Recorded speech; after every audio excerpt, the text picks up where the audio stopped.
Federal government receives National Savings Scheme report to work with Security Exchange Commission and others on implementation.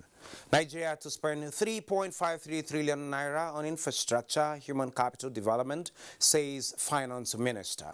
Government to partner South Korea in tackling unemployment in Nigeria. Shares in Asia Pacific edged higher in Wednesday morning trade. The program is Business Express, reaching you from Abuja, Nigeria's capital. I am Benny Adams, your guide.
Good to have you join us at a time we talk business.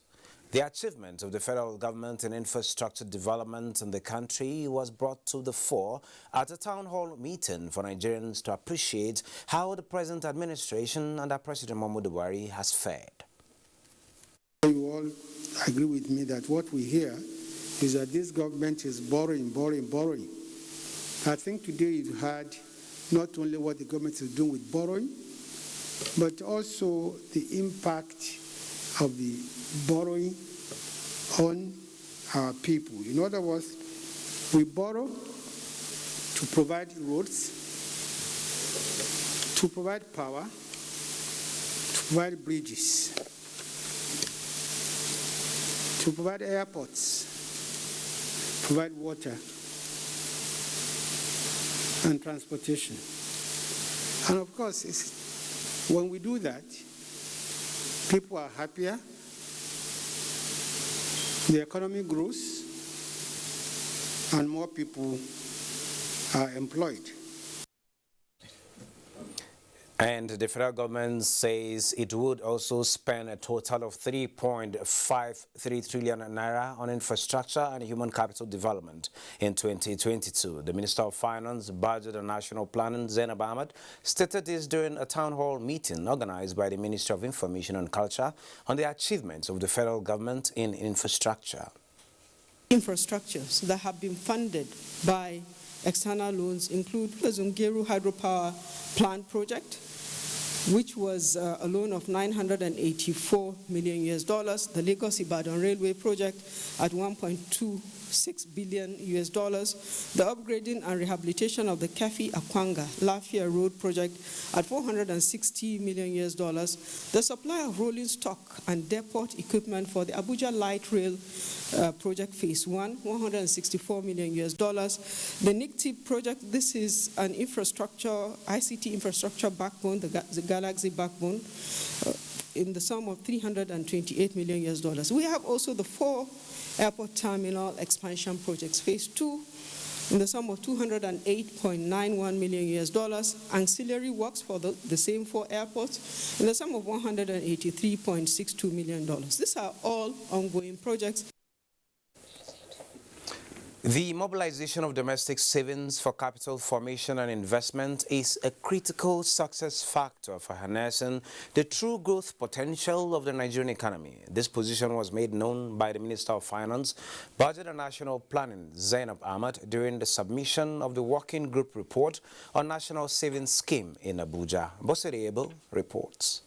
Government is working with other stakeholders towards achieving the Medium-Term National Development Plan 2021-2025. The plan recognizes the role of a deep financial market in supporting high and sustainable economic growth. The Minister of Finance, Budget and National Planning, Zainab Ahmed, while receiving a report by the National Savings Strategy, said it will guide government in taking actionable steps to actualize the objective framework as it works with the Securities and Exchange Commission, other agencies and stakeholders to ensure full realization of the scheme. The just launched new medium-term national development plan recognizes the role a deep financial market must play in supporting the high and sustainable growth plans that we aim to achieve. This will no doubt increase investors' confidence, improve the depth and breadth of the market in terms of product offerings, engender market integrity, and contribute to the country's economic growth. The presentation of the report by the National Savings Strategy Working Group on the proposed National Savings Scheme, which was inaugurated in 2020, seeks to drive capital formation and investment necessary to support entrepreneurs and enterprise development for economic diversification, as well as deepen the capital market participation. The growth of any economy depends on the level of capital accumulation. Capital accumulation, in turn, depends primarily on savings and investment. The group further noted that savings is one of the fundamentals of highly developed economies and pledged its readiness to help drive growth of the economy. And now to the business of the day. As the federal government received the National Savings Scheme report from the working group with a pledge to work with stakeholders in implementing the recommendations, what should or can be done for its effective implementation? To tell us more on this is a global economic consultant. He's no other person but Professor Ken Ife. Prof, you're welcome to Business Express. Thank you for having me. Good to see you here again. Thank you. Well, Prof, a lot of initiatives, a lot of innovations have been brought to bear for the country to recover from the effects of the COVID-19. The government has not been sleeping about this, and you've been a key stakeholder in participation in bringing some of the solutions to bear. Now we are talking about the National Savings Scheme. Can you tell us what this scheme is all about, its set objectives as captured in the document? Very interesting scheme, and I'm a member of that national working group. Okay. What it is that investment is fundamental to growth in any economy. Sure. And investment has to start with your savings. What have you got? And if you go to a bank, you say, what are you bringing on the table? So you're going to ask the same question to the government. Where is our savings? We're very, very low as a country compared to our peers in national savings. We just don't have it. And when you don't have it, what do? You go out borrowing. And you know, in many cases, who goes out borrowing? That's talking about our reserves. Goes out borrowing, yeah. Okay. So the thing is, the National Savings Scheme is just one good way of raising that big sum accessible to development purposes. And one example similar is like PENCOM. PENCOM is a model that we actually looked at very well and wanted to mirror. So it is about getting our population to begin to save, not just the citizens, but also the corporate citizens. But in our report, we said, let's hold back a bit on the corporate savings schemes. We'll come back to it a little bit later. Let's push on with the individual savings schemes, because that is easier to manage. And we wanted it to be as flexible as possible, and then to be incentivized by fiscal measures so that it can work. We suggested an age of between 20 to 50, 21 years to 50, and then to go in at between 2 years to 5 years. And bear in mind that we expect it to be taxed, deductible, so which means your tax is waived. But it can be waived only to the extent that the minimum number of years the tax authorities agree is what is going to go. But you can withdraw earlier, but when you withdraw earlier, you forfeit that tax rebate that you have. Well, it's so interesting that this thing, aside the corporate savings, you're concentrating on individuals and you have an age range between 18 and 50. 21 and 50. 21 and 50. But you can do after 50, but voluntary. It's voluntary. But we want it to be compulsory for those who are working, but we don't want it to be compulsory for the... okay, because I was actually supposed to ask. It must be for those the who are sector. working. Informal sector will come in voluntarily, at least for now. Okay, these savings will be in commercial banks. Are there special those will accounts, or is your individual account, or there is a central pause? There will be and instruments. Incentives. There will be instruments that will be developed under the supervision of Security and Exchange Commission. We'll domicile it with the Security and Exchange Commission, although we're going to have an independent board, call it trustees of some sort, that is actually going to be responsible in making some critical decisions about where you domicile, where you place some of those. So, but these products will be designed and under the supervision of SEC, because SEC it looks after the capital market, and that's the easiest way to get this up and running. And then we'll have an independent, well, just like PENCOM. PENCOM has board of trustees that ensure that you don't run down that money with any recklessness. So now, let's say a public servant, a civil servant, okay, you'll be saving, okay, there's a tax deduction for you from source, there's a PENCOM deduction from source. Will this also come from source? Or like you said, is it voluntary for one to say, okay, I want to say a particular percentage from my monthly earnings, I'm going to save it for this particular purpose? Correct. And at the end of the day, when we have this accumulated sum, what sort of investments are we looking out for? Now, the thing is that you will decide the level of commitment you want. If you want how much, we have a minimum of 6,000 naira, and then we have a maximum of 6 million in a year. So you have a broad band. So but what for advantage to you is that money you are saying, please put it away from me in the savings scheme, the tax you would have paid, you won't pay that because that's why the incentive. So that already means you've already started making profit even before the money hits the road. So that's how it starts. And then there will be different instruments that will be designed for the savings schemes itself. Then there are sectors that whoever runs the board or the show will decide which sector, what percentage of this money should go to infrastructure and what percentage can go to agriculture or to this, so that's, and there will be guarantees. This is an investment. Yes, there are guarantees. This is an investment. What's the possible return on investment at the end of the day? Well, it depends on the sector. It depends on what you are investing. Government can come and borrow, just as government went to a pension fund and took lots of money from them. But when government takes, it's cast iron guarantees, 100%. They're going to get it back. It's not going anywhere. Sure. So you have that call on the resources. But we will be saying, no, we can only do 40% maximum on infrastructure, at least no more than 20% on agriculture. We'll be doing that, saying this is how we want to see the money go to help economic development. The tax incentive is a very good one. Any other incentives to encourage this? So the flexibility means that if you come under enormous pressure financially, you can say, look, I need half of my money back. And if you have not met the qualifying year, you have it, but they will just deduct the tax that they have already. But if you have met the thing, no problem. You can have whatever you want to have out, in and out, so that you can. And then there may be other products, like you may have housing schemes that will say people who are on this scheme can have preferential benefit from their housing programs. So many other things that can come. You have insurance products that will come, and then you have so many things, sweeteners. That because they're looking at that money and they're looking for patronage, they want to work with it. It's a big pot. It's going to be a very big pot. This is a big pot, and it's really sounding very enticing.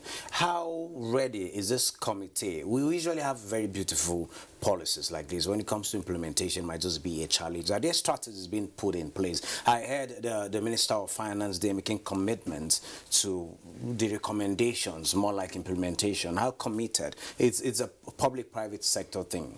Yes, but I think you need to see the forerunner. The forerunner is the PENCOM. Okay. Today, PENCOM is over 12 trillion and is building and you can see how safe it is. And then you have CC government coming in to borrow from there with cast iron guarantee.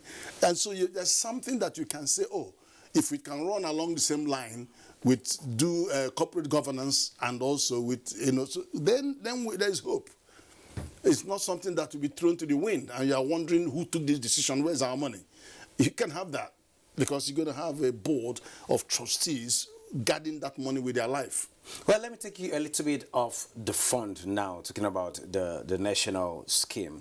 Let's look at, the SEC is involved in this. And when we talk about the SEC, we're talking about the capital market. If such investments get into the capital market, with the demutualization, we've seen the reforms that have been ongoing and fintechs coming in and a lot of regulations, would that be a very good, veritable tool to invest in? And what do you see in the future of the stocks going forward in this year? No, for example, the ICT sector is taking off in our country, and you could see some of the tech hubs being the biggest in Africa. We have the highest number of hubs in Africa, and we have the highest number of over $200 million every year coming in as seed funds. So that is good news. So I wouldn't be surprised if we prioritize, and young people are there. I wouldn't be surprised if we prioritize a lot of lending to that sector.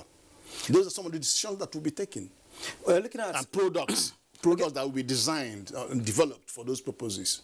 Okay, looking at this sustained GDP growth we are beginning to achieve, which is beyond the projections of the IMF and the World Bank, are we seeing this being sustained despite inflationary figures that come up and high costs of food items? Do we see progression in all of this? I think there's progress. In fact, the GDP figures confounded everybody. I thought it was going to be about 3%, but I didn't know it was going to end up at 3.4. And the last quarter was 3.95. I was surprised. And then if you now look at disaggregate the data and go down, you see that non-oil sector has so severely overtaken the oil. It's about 95%. Is that to say the diversification agenda of the non-oil sector is working? Yeah, it is. We are giving less credit. We are not actually giving enough credit to the level of diversification of our economy taking place. Because oil has now come down to 5.2%. From a peak of 10% to 5.2%. And if you look at the budget for 2022, government is looking that the contribution of oil to their revenue might actually start going down to 35%. Very, very low.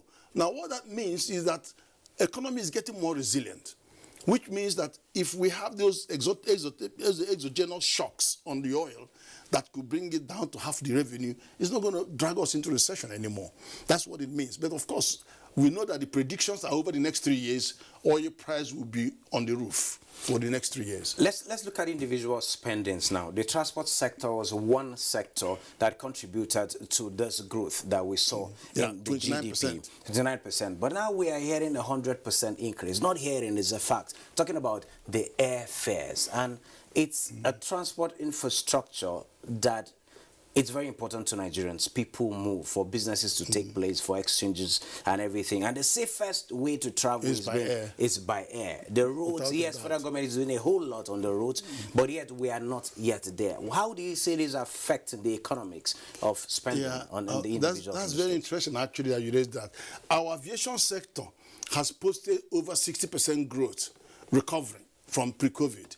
Globally, is about 40%. We're doing well.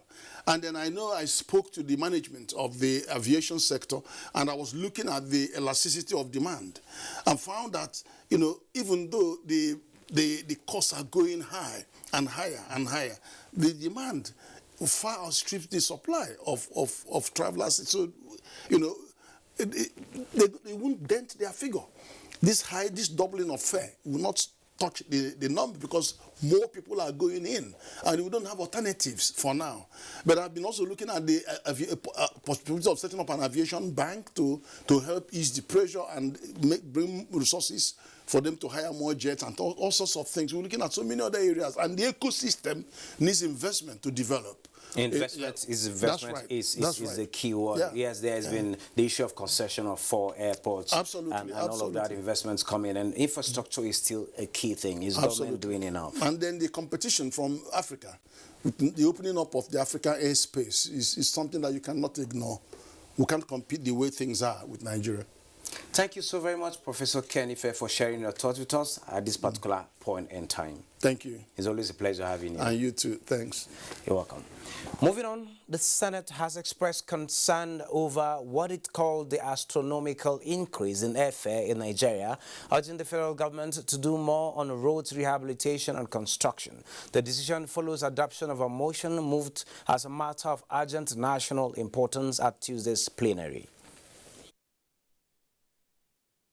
On the federal government to immediately make good its indebtedness to FEMA in order to enable the agency carry out its primary responsibility of rehabilitating federal roads.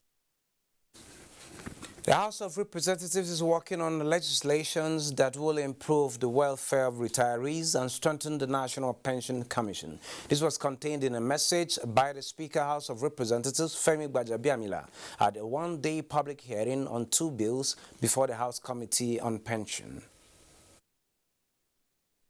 Bills we are here to deliberate upon today will effect the needed critical interventions to improve the welfare of our retirees and enhance the pension industry. Whatever position the committee will adopt, be assured that this National Assembly will always have the interests of its people at heart.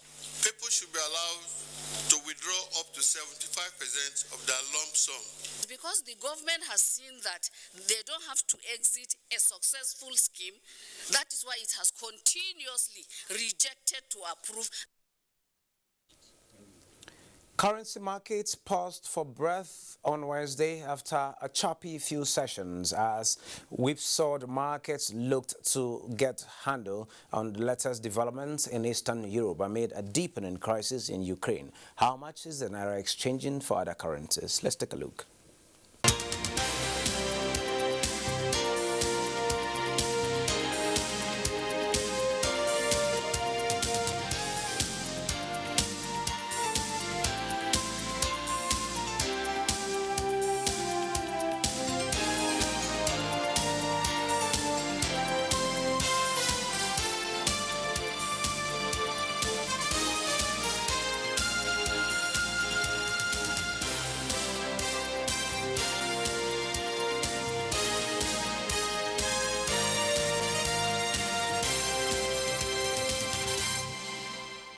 Let's now take a trip to the commodities market.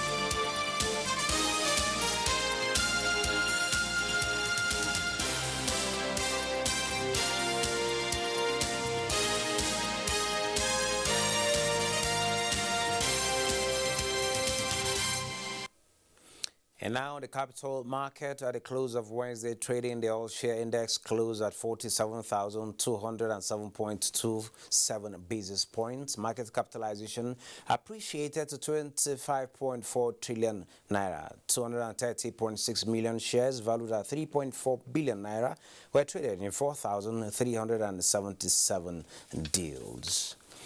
And on the global market, shares in Asia Pacific edged higher in Wednesday morning trade. Details with Bosede Ebo. Hello, this is Global Markets Update. Now, Russia and Ukraine crisis have continued to set the tone for global markets. European stocks moved higher on Wednesday as investors digested a strong round of corporate earnings while continuing to monitor the latest developments in the Russia-Ukraine crisis. DAX was 1.3% higher, CAC 40 1.3% and FTSE 0.71%.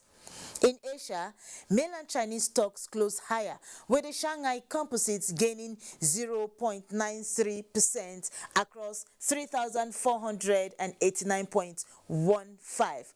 The Hang Seng Index also rose 0.60% across 23,660.28, while markets in Japan were closed for a public holiday.